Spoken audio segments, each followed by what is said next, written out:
The UK housing market slowed in the early part of 2015. For example, mortgage approvals in the first quarter of the year were 11.9% lower than in the same 3-month period of 2014.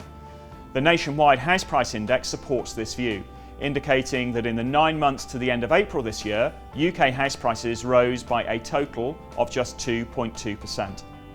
It would be easy to put this entirely down to political uncertainty prior to the general election. However, the Housing Market Survey from the RICS indicates that new buyer inquiries had started to weaken as early as the middle of 2014. That suggests regulations on mortgage lending, introduced by the Bank of England, have also had an impact. By requiring lenders to stress test affordability since April last year, the Bank of England has sought to prevent a prolonged period of low interest rates fueling unsustainable house price growth that might cause problems for borrowers and lenders further down the line. The flip side is that this has also limited access to home ownership, that has brought financial security to previous generations by enabling them to reduce their housing costs over time.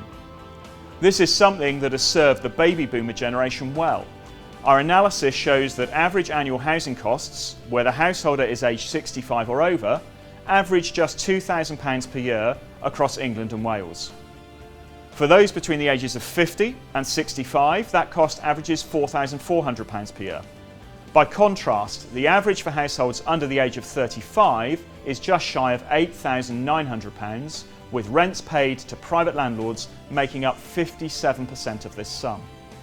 In London, where housing affordability is most stretched, that rises to £15,700 on average per year, of which 2/3 is made up of private rent.